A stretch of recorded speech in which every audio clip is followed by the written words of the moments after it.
Eventful few weeks for Chelsea. Yep. First, before we get talking about the current situation, I want to get your thoughts on the news that Maresca left. I know it's a little bit of time has passed, but what was your thoughts initially on that news? The writing was on the wall.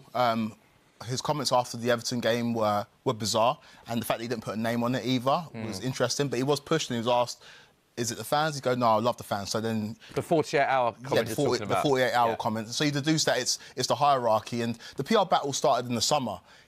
When Levi Colwill went down with an ACL injury, he intimated that he wanted a new centre-back. The briefing from the board a couple of days later was, we're not going in. And that's when it really started. I think he's looking at the job that he did, the remit that he was given. He won the Conference League, he qualified for the Champions League, and he won the Club World Cup in an incredible manner. So I think he thought he deserved more respect. It comes down to the head coach-manager thing, right? All managers come in as a head coach initially, and then you kind of wrestle that control and you become a manager eventually. And I think that he felt he deserved more respect than he got. But when you call out the people who sign your cheques, you're going to lose your job. And I think he can leave his head held high. And any major job in Europe, he's going to be getting an interview because he has shown that he's a top technical coach. Where do you stand on that sporting director issue? Because that is a massive issue at the moment for Chelsea fans, isn't it? It feels like a huge identity crisis at the club almost. I don't love it. I don't love it, especially because we're now hearing briefings from the Chelsea board that they brought in Lionel Messi because he plays a certain type of football. It should work the other way around. The manager should have a philosophy and style of football, and then the sporting director should facilitate that by bringing in players who can fit that style, not the other way around. The sporting directors and directors of football should not be telling the manager how they want football to be played, and that's where I think they've gone wrong. It's modern football, I get it. Every club operates under that model. But for me, I like managers having full control and you live or die by your manager as opposed to these sporting directors who you never hear from and don't know their credentials either. Yeah, you mentioned Lionel Messi there, brought in as a head coach on a 6-year deal until 2032. We heard his first press conference this week as well. Yeah. So what are your thoughts on that appointment? We are going to give him time as Chelsea fans. Yes, are you? Do you think the stadium will give him time? For sure, because there is just that eternal optimism that you have as a football fan, and you hope that this is the guy that's going to lead you to success.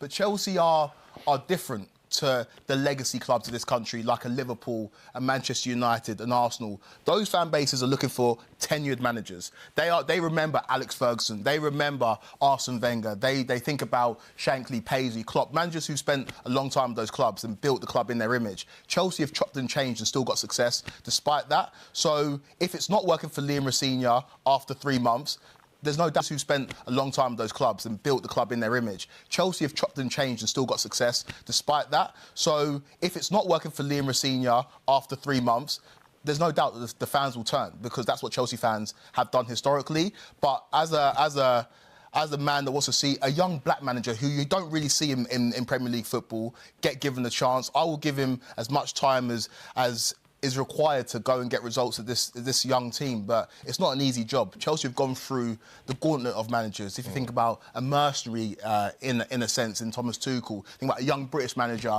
in Graham Potter, a club legend in Frank Lampard, a former Spurs manager, Pochettino, and then finally Maresca, who was effectively a championship manager. None of it's worked. So why would I sit here and believe that Liam Rosenior is going to work?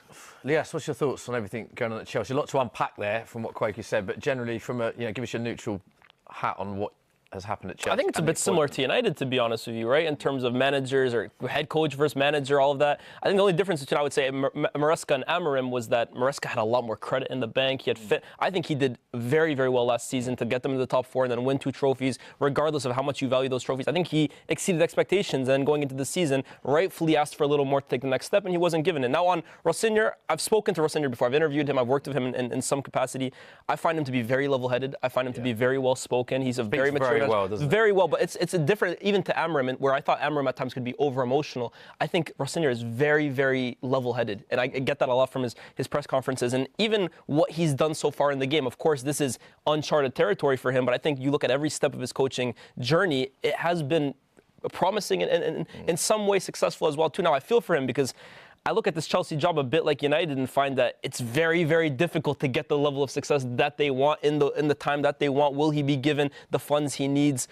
I'm not too sure about that, but I wish him all of the best. I agree with you. I just don't really see how much success Rossinier can have at this level. Yeah, it was interesting in his press conference, wasn't it? He said, spoke about the world-class talent that was there, but he said the biggest challenge in any club and any team is to create the right culture, spirit. He kept talking about spirit and culture a lot, so it'll be interesting to see how he gets on. It gave us a little idea for today, didn't it? Yeah, absolutely. We are going to be tasking you, Kweku, with picking 5 signings for Liam Rossinier. So effectively, you are now the Chelsea sporting directors because I was Wilcox here with Stanley. they've got all the power there. Anyway, so let's talk about who you think is in that 5th spot. Because this is, Lies literally choked on his water when he saw the magnet initially. And just to clarify, the January transfer window is open. This isn't for it's not January. just January. This is It's definitely not for January. It's realistic, and especially when you see some of the names, it's definitely not January, by the way. Yeah. Okay. Do you want to talk about how you've done this as well? So it was difficult because Chelsea have made so many signings, and we know about the policy that exists in terms of reluctance to sign players over the age of 23, and so it was limited in terms of the pool of players I could pick from. But I have kind of gone away from that policy and picked some players that I think would fit this Chelsea side. And it's in importance as well, this, isn't it? So 5th being the least important, 1 being the most important. So who have you gone with at number 5? So number 5, we are delving into the realm of fantasy. Wow. Don't kill me for it. Do not kill me. Number 5. Number 5. Number 5. And let me explain my reasoning, right? Go on. Vinicius Junior is, of course, one of the best players in the world. Yep. Vinicius Junior doesn't fit the model at Chelsea, but Vinicius Junior, if you're going by reports, is a little bit unsettled at Real Madrid. Yeah. He's a player that is probably going through his worst run of form since he's first joined the club, and scored 5 league goals this season. And he plays in a position in which I think Chelsea, despite signing Gittins and Garnacho, need reinforcements. And so, again, I don't think this is going to happen. The wages and the cost of the player, it doesn't align with Chelsea. But apparently Real Madrid are interested in Enzo Fernandez, so there might be a little trade on the table. Let's bring Lias in, because your face was a picture when you saw that He's got a magnet. year left of his contract, though. No, it's not about will Vinny leave Real Madrid or not. It's will Chelsea buy him. That's the part that I'm laughing about. And again, under Abramovich, hey, all's fair. Honestly, I think this is definitely realistic. But under Clear Lake, I just feel like the model. He is the anti-Clear Lake model, to be honest with you, in terms of he's going to probably cost over 100 million. Oh, no, probably he will cost 150 million, in my opinion, minimum. With 1 year left of his deal. You think Madrid can ask that? I think if Vinicius Junior is looking to leave, or Real Madrid are looking to let him go, Saudi will come in for him for 200 million. He's got to decide to want to play in Saudi. Yeah. But